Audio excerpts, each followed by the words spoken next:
Welcome. We are going to discuss about the five elements or the Panch Tattva. It is also called as a Panchabhut and Pancha Mahabhut.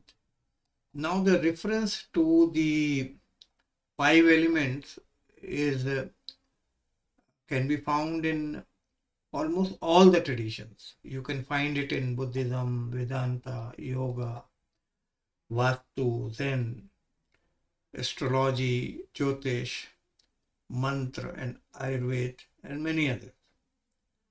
So this is something on which there seems to be a major agreement across various traditions of the philosophies. So, therefore, as a student of philosophy or Jyotish, it is important to understand the profundity of the five elements or the Panch Tattva, and that is what we are going to discuss in this video. Now, there is a lot of stuff on the Panch Tattva, the five elements, floating on the web, and many popular videos are full of misleading or incomplete information. So, as a student of Jyotish or a philosophy, you must avoid the incorrect or the misleading information about five elements. And I'm going to point out a few videos that will help you understand how these videos are way off from the core or the fundamental idea behind the Panchatattva. Now let's look at this thumbnail on the five element theory and color therapy, but we are just going to focus on the five element theory. Now there is a major mistake in these kind of thumbnail images. Can you identify it? What could be the possible big mistake in this image? There are many such thumbnail images talking about the five elements, but their presentation in terms of the Panchatattva has a very great flaw right at the beginning. You see the sequence of the Panchatattva. It is a fixed sequence. It cannot be changed. It is kind of a law. And so what is that sequence? Let me read out that for you. Now this is the sequence. The space element is always the first, and then comes the air or the vayu. Third is the fire or the agni. Fourth is water or the jal. And the fifth is earth or the prithvi. Therefore, any video that talk about the five elements, and especially about the core fundamental idea behind the five elements, if they are not showing you this the order or the sequence of the Panchatattva in this particular specific order, then you can be sure that that particular YouTuber or the presenter is not really aware of what the Panchatattva is all about. It is a law. This sequence is a law. As we go more deeper into the core philosophy of the Panchatattva, then we will see for ourselves that whosoever is not maintaining this sequence is not aware of the core aspect of the Panchatattva. Now this is here the Panchatattva is depicted in a circular format. Even in the circular format, this is incorrect. You see the Akash Tattva, after the Akash Tattva, it has to be the Vayu Tattva. And the Prithvi Tattva is always the last. It can't be prior to the Akash Tattva. So this is the first thing that you might want to make a note of. In some videos, especially the videos uh, related to Jyotish and the Pancha Tattva, the space or the Akash Tattva is also mentioned as the ether. Now there is nothing called ether. This concept is a useless concept and it is not even supported in the modern physics or the astronomy. Long back in some medieval science, the ether was considered to be as some kind of a material. So, but it is explained as if this whole the space or the akash, the vacuum that we see, is filled with some invisible material called ether. This is not true. This is a very misleading statement. So, space or akash, this is the right way to call the very first element. Second is that there is a misconception that water, the predominant tattva in our body is water. Now, this is where the I would say the metaphysics of the five elements or the Pancha Tattva is incorrectly being equated with the physiology. From the physiology point of view, the water might be occupying a large percentage in our body, but water is not the predominant tattva. So uh, let me water is not the predominant tattva in the body. It is always the earth or the this earth or the prithvi. This is the predominant tattva from the Pancha Tattva metaphysics point of view or the Pancha Tattva's fundamental philosophy point of view. It is always the earth or the prithvi which is deemed to be the major tattva in our body. See, a person cannot be born, a jeev, which we will discuss later, cannot be born unless the Prithvi Tattva becomes active. And this is the most predominant Tattva. So, water is not the predominant Tattva in the body, it is always the earth. You will find in Ayurveda literature that the earth is the predominant Tattva in our body. And that is the right statement. Another thing that is peddled a lot in the name of Tattva is that saying that by boosting the earth element, one becomes rich by some Tattva magic. There are a lot of videos that tend to underline this, that by increasing the earth element, one can become rich.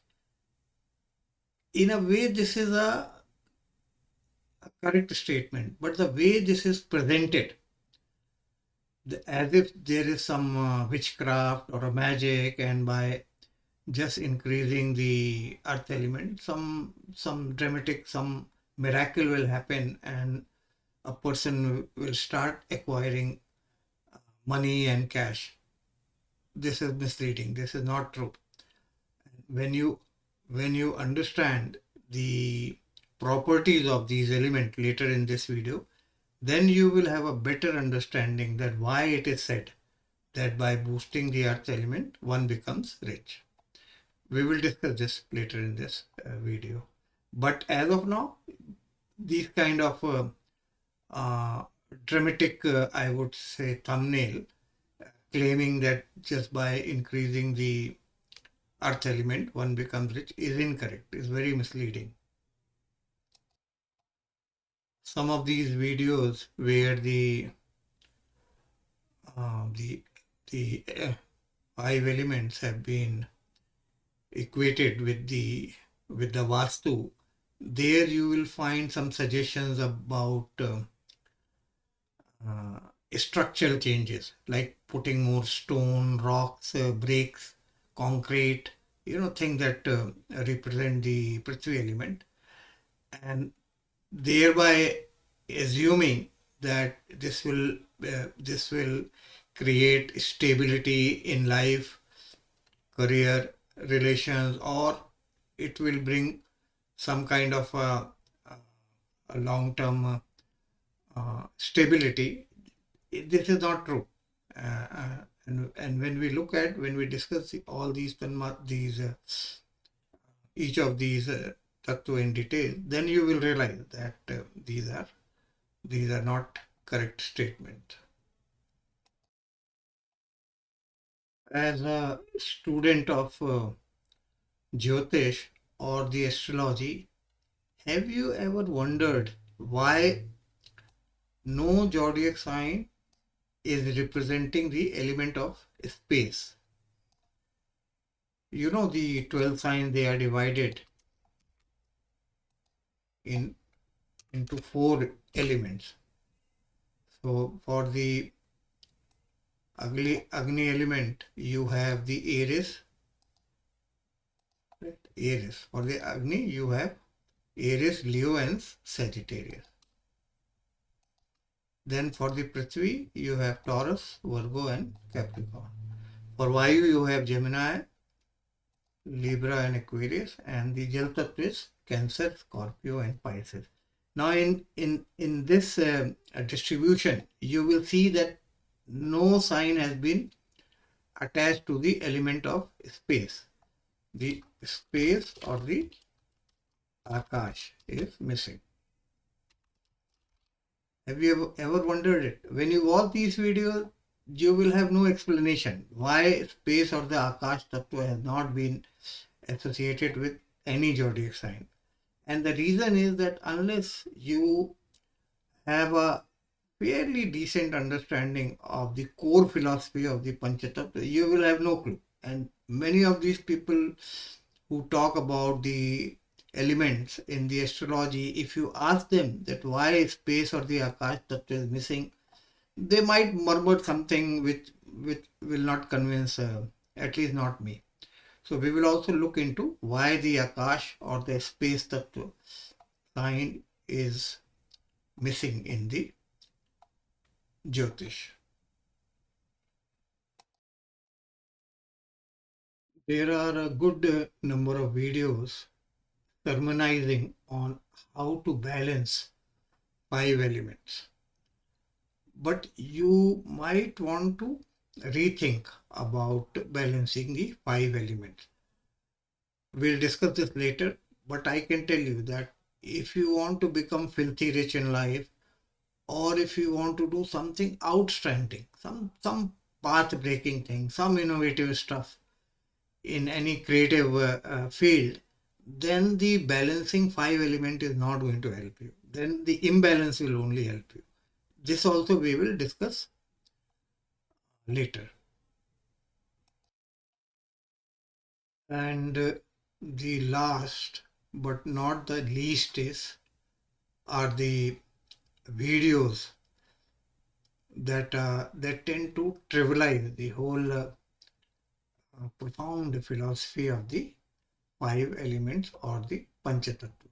Now these kind of videos where you see they're trying to relate five elements in numerology.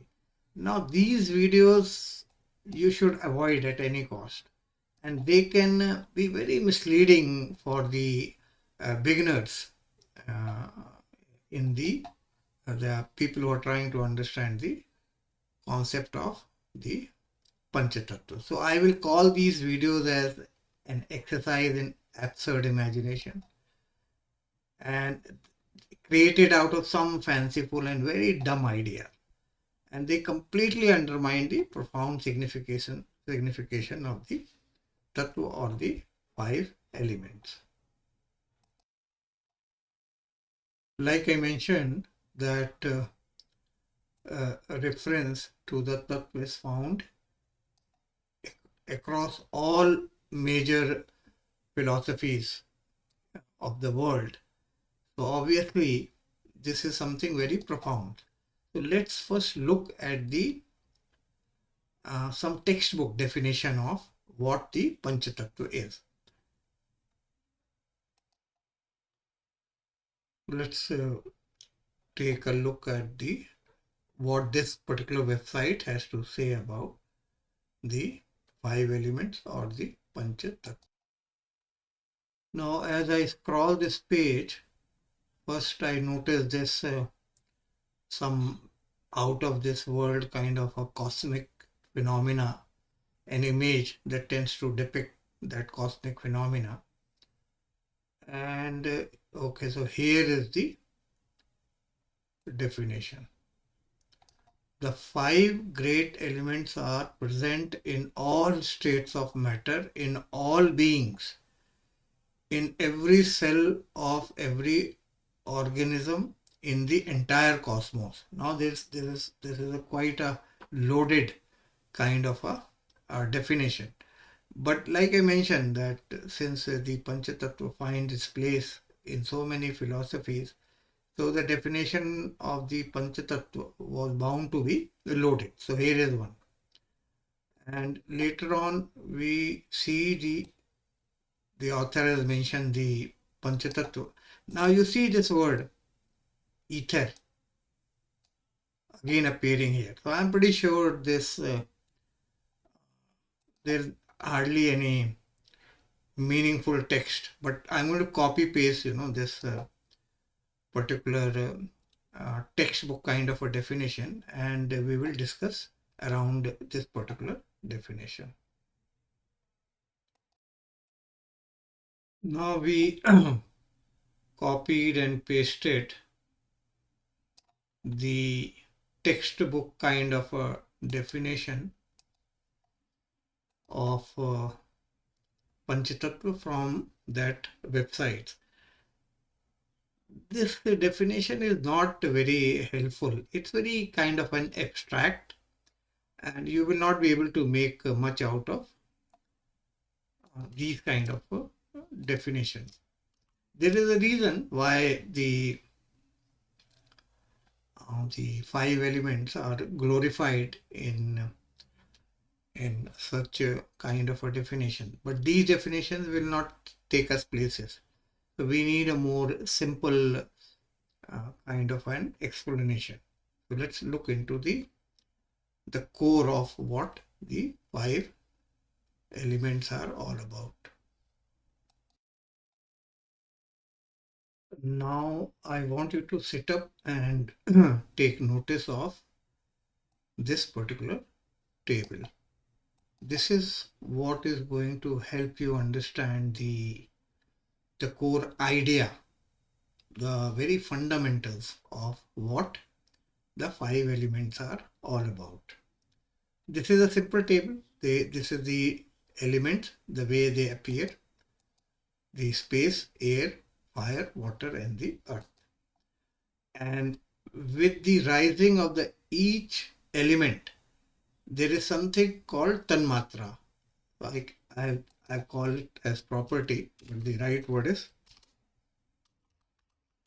tanmatra. So that also rises. So when the space element rises, then the tanmatra or the property of hearing or the sense of hearing, the capacity to hear, that also takes place. And when after the space element, the air element rises. And with the air element, the sense of touch, that also rises. But you will notice that with the air element, the touch plus the hearing, both are present when the air element rises. So the capacity of hearing, the sense of hearing is coming from the space element. But in the air element, the touch is the predominant element, the predominant tanmatra, but hearing is also integrates into that, the capacity to here. In the fire, the predominant is the sight, the ability to see things. You see, this might seem to be something average kind of a table to you, but the five senses, our ability to hear, touch, see, taste, smell, this is a huge mystery, very huge mystery. And this is what the five elements are all about. That how when these elements rise, and we are going to discuss where these elements actually rise. So the fire, the sight is the principal element. For the water, the taste, and then rest of the element are also integrated, and last element is earth. Now when these elements are rising, then these tanmatra or the properties are taking shape. Along with that, some dhvani or the vibration also rises. I'm not going to discuss this thing. I'll just barely touch base in some context later. But the first thing is that these five senses, they rise, and that gives us the ability to understand the world around us. Now let me show you the why this particular thing is so profound. Let's look at this particular atom. This is an atom. Okay, now when you look at an atom, then what do you see? You see this atom has some space.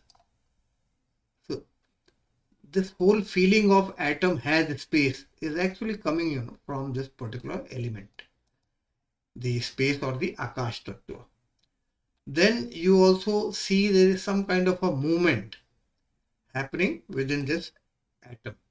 Whether the movement is happening or not, that we don't know. But when we look at the atom under even a microscope, then there is a feeling that there is some movement is happening. This sense that there is some movement, there is something whizzing around, is coming from the air element. This whole sense of a movement. Then you see the central part of the atom, where you see some solid ball kind of a stuff. So this solid thing, the feeling that there is something solid, comes from the earth element. So when you are watching an element, when you are watching an atom, which is the fundamental unit of the all matters in the world, this is all defined by your five senses. You can't possibly exceed the limit, or you can't possibly transcend the limit of the five senses. Now you take another example. Very simple example, day-to-day thing, but you must look at the mystery of what is happening by virtue of these five elements. You must properly absorb this particular table, and you must also think for yourself on this whole profound mystery of how these senses are helping us in defining the whole world around us. Now in this image, you can see this person is just touching a wall. Now when you touch a wall, whatever, maybe your mouse or whatever you are touching, it gives you a sense of there is something solid, right? If you try to trace it in terms of the neuroscience, then your fingers are just sending some electric current to your brain. But that electric current is a dead thing. It can't possibly give you that feeling of that there is something solid that you are touching. Okay, so this whole feeling, this whole what is typically called as qualia in the science, this whole experience is only coming from the virtue of the rising of these elements. So simple things in life, like you are moving a mouse right now, you might be moving or holding your mouse, or you might be looking at your laptop or your mobile phone or device, whatever. This whole phenomena, not the mechanism. Science can tell you the mechanism, that how this nerve signals are going and things like that. But this whole experience of seeing, touching, feeling, this is still a great mystery. And this is what these five senses, they tend to denote. Now, apart from the physical thing, now these are physical like touching and tasting and feeling, even very abstract kind of a thing. That also comes from the rising of these elements, and those are also the part of the tanmatra. Let me give you an example. Water, its predominant tanmatra or the property is taste. Sometimes people will show this as the tongue in your mouth, indicating the taste of the food, whether it is a sour or a bitter and those kind of a thing. But the story doesn't stop there. That's fine. That the physical aspect of the taste comes from the water element. Even the sense of the ras means taste. So this sense of ras also comes from this rising of the water element. And what this ras means?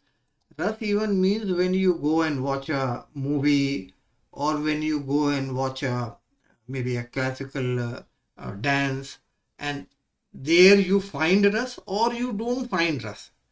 Now this seems to be an abstract thing, but the water element, the play of the water element inside you is responsible for creating the sense of ras inside you. So it's not only about the physical aspect, but it's more abstract. It goes much deeper. Now, when we use some kind of a language to define an activity or a person, and let me give you an example for the earth element. Now, when you create sentences like this, a sense of heaviness started dwelling on me. You might have read this kind of sentences somewhere. So this sense of heaviness, this whole sense is actually coming from the earth element. Or when you say I started gravitating toward that person, or I was gravitated toward that person, this is also coming from the earth element. Or when a person dies, then we say he was given a stable resting place. So this is also coming from the earth element. So now you can see that the your mental activities, physical activities, abstract activities, they are all coming from the these elements. So now we can define or redefine the the definition of the five elements. So I came up with some definition, keeping this whole explanation in the light of this explanation that I discussed. See, what happens is these tanmatra, they even help you recognize a shape. When you see a circle or a triangle, this might seem a very ordinary, trivial kind of a thing to you. But when you think about it, that how do you get this feeling that something is circular or a triangle or a tall or a short? All these tanmatras are responsible. There is a whole bunch of properties or attributes related to each of the element. And in some of the Ayurveda books, you will find a whole list of these properties or the tanmatra in greater detail. So keeping now this in mind that everything is kind of defined by the five elements, we can say that I have put this definition together. This says that everything in the universe, including matter, objects, emotion, ailments. See, in Ayurveda, all these five elements are related to the ailments. Sentiments is interpreted like we interpreted all these sentiments of various moods, defined and understood with the help of five elements. You see, when you say that this person is down to earth, then this earth element is being actually defined. So this definition makes more sense, that everything in the universe, including matter, object, emotion, ailment, sentiment, is interpreted, defined, and understood with the help of five elements. And whosoever is experiencing all these things is called a jiv, or the person. You see, the concept of jiv, you might have read in Jyotish, that actually who is born? Then they say jiv is born. So who is jiv? A jiv is one where all these five play of these five elements is happening, and because of that, he or she is able to uh, define a universe in which he or she is living. So this is the core, the very heart of the Panch Tattva. And if you have understood this, and I would definitely urge you to devote some more time on this table and find some more resources. Very easy to find, but when you look at those resources in the light of this particular table and this particular definition, you will find that now you have a better handle on the five elements or the five sense, and why they have why they have such a significance in the entire philosophies of the world. Now the next question that comes to our mind is that where is all this happening? When we talk about or the play of the Pancha Tattva or the five elements, where exactly it is happening? Now this the activity of the five elements is only seen in meditation. It's not that you can open some part of the body and see it happening. It is seen in meditation, and the explanation is like this, that pranic activity at the crown chakra. So this is the crown chakra. This is also called the Sahasrar. You see, you might have seen people, sporting a choti. So that is just a symbolic thing depicting the importance of the Sahasrar or the crown chakra. It just indicates that the pranic activity starts at the crown chakra and then gives rise to five elements. And those are from the space to the earth.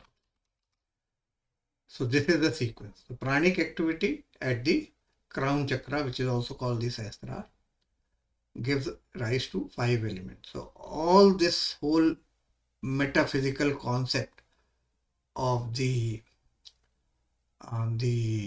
five elements is only seen in meditation.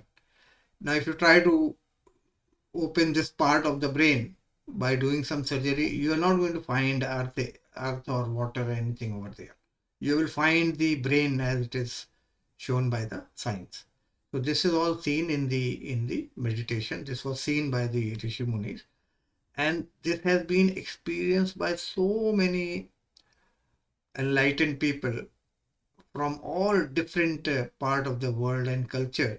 That is why you see that there is a major agreement that the pranic activity gives rise to the five elements, and that in turn create the whole understanding of everything around us. And when we say everything, then we are talking about the psychosomatic. Psycho means the mind. So everything related to mind, and somatic means body. So everything related to body. So matter, mind, everything is definable by us through the power of the five elements. Now is the time to address some of the questions that we raised at the beginning of the video. So one of the question was the why no zodiac sign representing the element of space. We know that the 1, 5 and 9, which is Aries, Leo and Sagittarius, they represent the fire. And the 2, 6 and 10 is the earth, 3, 7 and 11 is the air, and 4, 8, 12, the Cancer, Scorpio and Pisces, they represent the Jal or the water element. So the space is missing. Now if you look at this table, and this is a little complicated, but when the space element rises, at that time there is no duality. And for any kind of a experience, you need a duality. You need more than one person to have some kind of an experience. But if you look at the space, then there is nothing here. The duality is not there. For this reason, there is no definable character sketch of the space that could be attributed to a zodiac sign. But as you reach the air, you see the duality has taken place.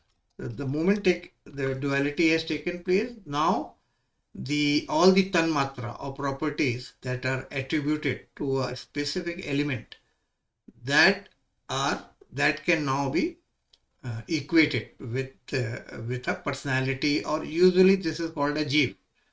A jeev means a person. A person is born, and that person has some properties which are predominant, some properties which are not that predominant. But since the space doesn't have any duality, so at this point there is no property definable. And when the whole element descends to the air tattva, then the duality takes place.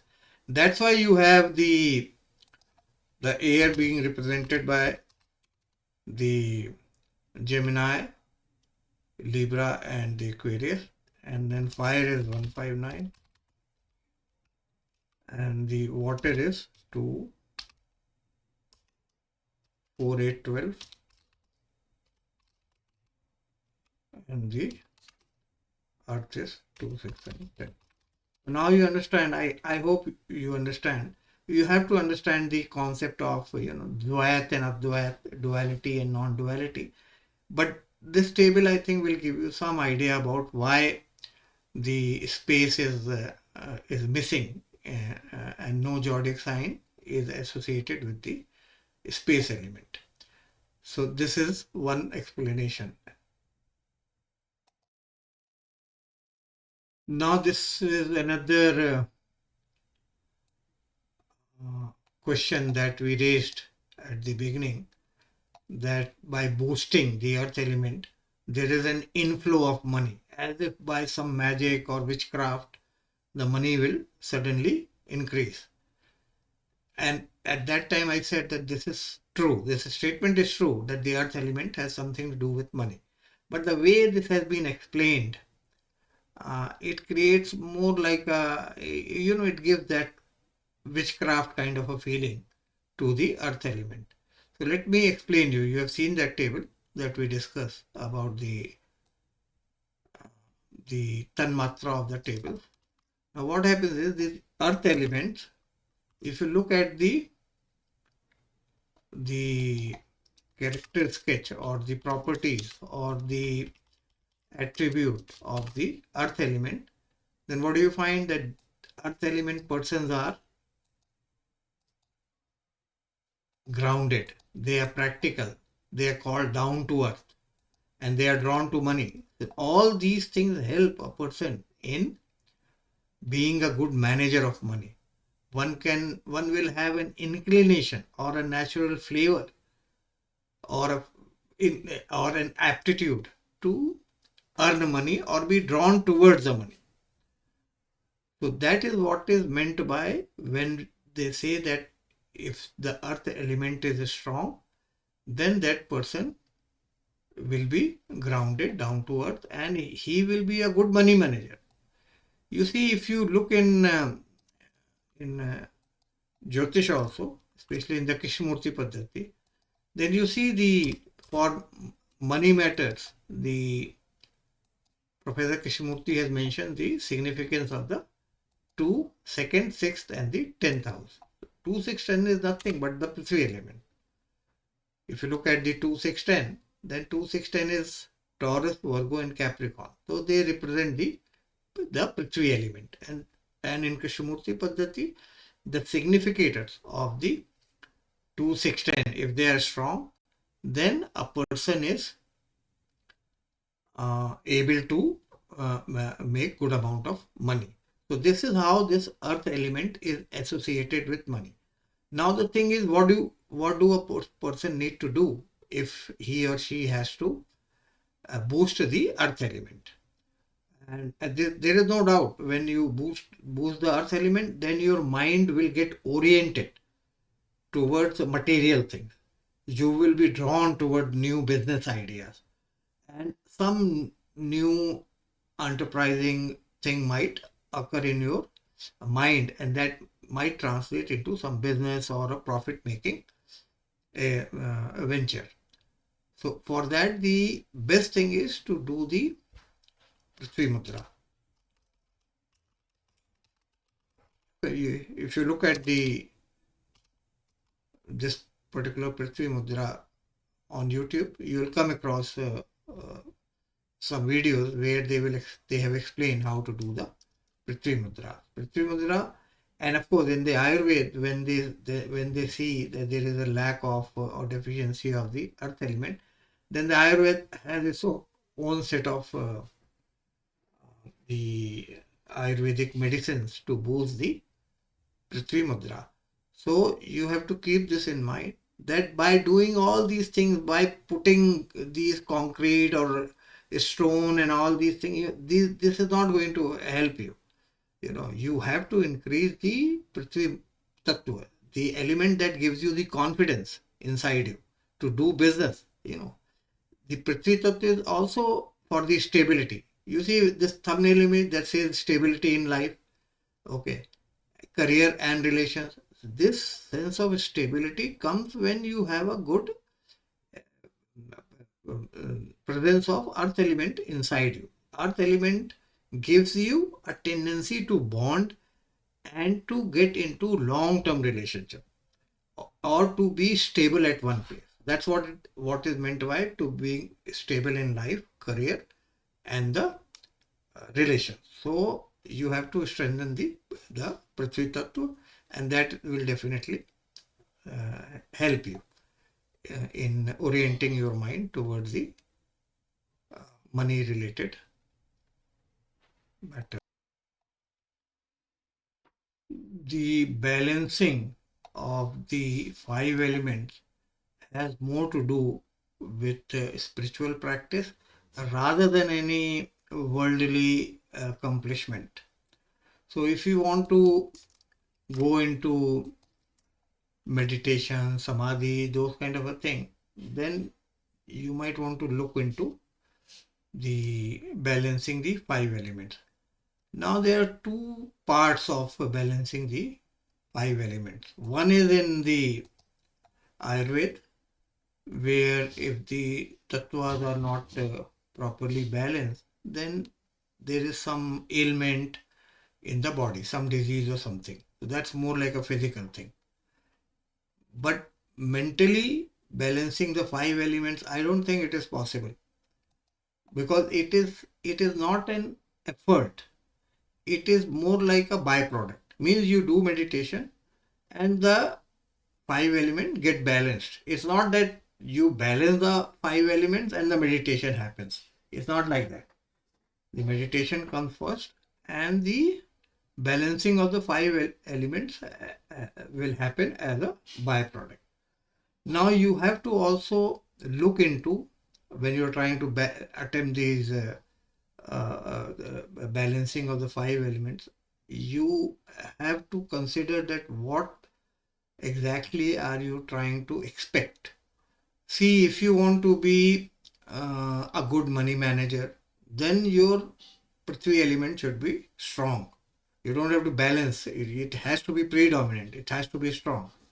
If you want to have a, some creative bend of mind and you want to create some masterpiece work in art, literature, cinema, music, any kind of creativity, then your air element has to be predominant. It has to be strong. By bringing it down the air element, you will actually bring down your creativity.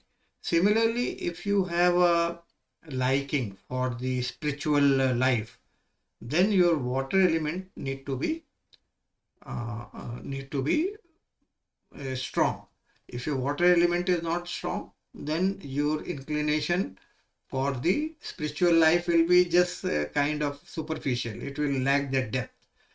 People who go into bhakti traditions and like Meera, Ramakrishna, Chaitanya Mahaprabhu and all that, they have a very strong water element. That is what gives that kind of inclination for that kind of a bhakti.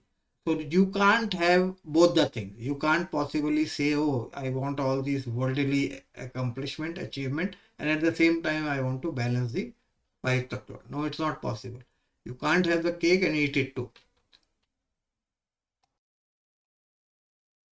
Now there is so much to say on this Panch Tattva, but I am going to conclude this video with something that I want to draw your attention to. See, when we were discussing this, the table of the rising of the tattva and the tanmatra, then we mentioned about the sound that also rises with it, the vibration. Now, when the earth element rises, then this particular sound, dhvani, this rises. And this rises in the throat chakra, the Vishuddha chakra. Now, what is so important about that this is the first alphabet of Sanskrit grammar.